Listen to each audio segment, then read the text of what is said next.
ചികിത്സാ പിഴവിൽ കണ്ണുകൾ നഷ്ടപ്പെട്ട യുവാവിന്റെ കുടുംബം തൃശൂർ മെഡിക്കൽ കോളേജിനെതിരെ ഗുരുതര ആരോപണവുമായി രംഗത്ത്. മുഖ്യമന്ത്രിക്കടക്കം പരാതി നൽകിയെങ്കിലും ഒരു നടപടിയും ഉണ്ടായില്ലെന്ന് കുടുംബം പറയുന്നു. 2023 കാൽമുട്ട് വേദനയ്ക്കുള്ള ചികിത്സയ്ക്കായി തൃശൂർ മെഡിക്കൽ കോളേജിലെത്തിയ തൃക്കൂർ മുളങ്കാട്ടുപറമ്പിൽ സനൂപും കുടുംബവുമാണ് മെഡിക്കൽ കോളേജിന്റെ അനാസ്ഥയ്ക്കെതിരെ ആരോപണവുമായി എത്തിയത്. സനൂപിന്റെ ഇരു കണ്ണുകളും നഷ്ടമായെന്നാണ് പരാതി.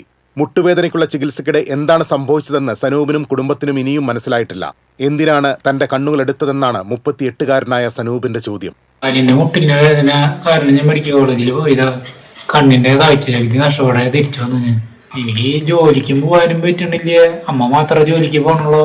അച്ഛനും പോകാൻ പറ്റണില്ലേ. പിന്നെ ഒരു മോനുണ്ട്, അവന്റെ പഠിപ്പും കാര്യങ്ങളൊക്കെ നോക്കണം. എനിക്ക് ജോലിക്ക് ഒന്നിനും പോകാൻ പറ്റണില്ല. പുറത്തേക്ക് ഇറങ്ങാൻ പറ്റണില്ലേ. നമുക്കുള്ള വരുമാനം ഒന്നും എല്ലാം മുട്ടിപ്പോയി.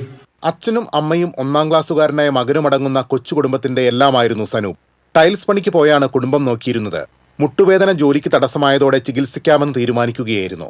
തൃശൂർ മെഡിക്കൽ കോളേജിലേക്ക് അച്ഛനെയും കുട്ടി സ്വന്തമായി ബൈക്ക് ഓടിച്ചാണ് സനൂപ് പോയത്. എന്നാൽ ആ യാത്ര അച്ഛനുമായുള്ള കൂരിരുട്ടിലേക്കാകുമെന്ന് സനൂപ് കരുതിയില്ല. ആശുപത്രിയുടെ തറയിൽ കിടത്തി ആദ്യം മുട്ടുവേദനയ്ക്കുള്ള ചികിത്സ തുടങ്ങി. കയ്യിൽ ക്യാനുല ഇട്ട സ്ഥലത്ത് വേദനയും തടുപ്പും അനുഭവപ്പെട്ടതോടെ നഴ്സുമാരോട് പറഞ്ഞെങ്കിലും ആരും തിരിഞ്ഞു നോക്കിയില്ല. അപ്പോഴേക്കും കയ്യിലാകെ അണുബാധ പടർന്നിരുന്നു. ഓർമ്മ മങ്ങി വായിൽ നിന്നും മൂക്കിൽ നിന്നും രക്തം വന്നു തുടങ്ങിയപ്പോൾ ICUവിലേക്ക് മാറ്റുകയായിരുന്നു. പിന്നീട് കണ്ണിന് ശസ്ത്രക്രിയ വേണമെന്ന് അറിയിച്ചു. ശസ്ത്രക്രിയക്കായുള്ള സമ്മതപത്രത്തിൽ അബോധാവസ്ഥയിലായിരുന്ന മകന്റെ കൈ കൂട്ടിപ്പിടിച്ച് സനൂപിന്റെ അമ്മ വത്സല ഒപ്പിടിയിച്ചു. ഇരു കൃഷ്ണമണികളും നീക്കം ചെയ്യാനുള്ള ശസ്ത്രക്രിയയാണെന്ന് എഴുത്തും വായനയും അറിയാത്ത വത്സലയ്ക്ക് മനസ്സിലായിരുന്നില്ല.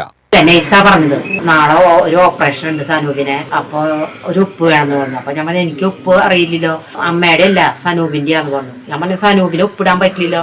അമ്മ ഞാൻ പേന തരാം, ആ പേന പിടിച്ചിട്ട് കൈ പിടിച്ചിട്ട് ഒരു വട്ടപൂജിട്ട് തന്നാ മതി അമ്മയെന്ന് പറഞ്ഞു. അപ്പൊ ഞാൻ അങ്ങനെ ചെയ്തു കൊടുത്തു. എനിക്കറിയില്ല അവരിതുപോലെ ചതിക്കാനാണെന്നുള്ളത്. ശസ്ത്രക്രിയയ്ക്ക് ശേഷം കണ്ണിന്റെ കെട്ടഴിച്ചപ്പോഴാണ് സനൂപും കുടുംബവും വിവരമറിയുന്നത്. ഒരാഴ്ച കഴിഞ്ഞപ്പോൾ നിർബന്ധിത ഡിസ്ചാർജ് നൽകി ജില്ലാ ആശുപത്രിയിലേക്ക് മാറാൻ ആവശ്യപ്പെട്ടു. മെഡിക്കൽ കോളേജിലെ ചികിത്സയുമായി ബന്ധപ്പെട്ട രേഖകൾ ആശുപത്രി അധികൃതർ വിട്ടു നൽകിയിരുന്നില്ല. പിന്നീട് വിവരാവകാശ നിയമത്തിലൂടെയാണ് ഇത് നേടിയെടുത്തത്. പ്രായമായ അമ്മ അടുത്തുള്ള വീടുകളിൽ ജോലിക്ക് പോയാണ് ഇപ്പോൾ കുടുംബം പോറ്റുന്നത്. നീതി തേടി എവിടെ പോകണമെന്ന് പോലും അറിയാതെ ഇരുട്ടിൽ കഴിയുകയാണ് ഈ കുടുംബം. TCV news, Puthukkad.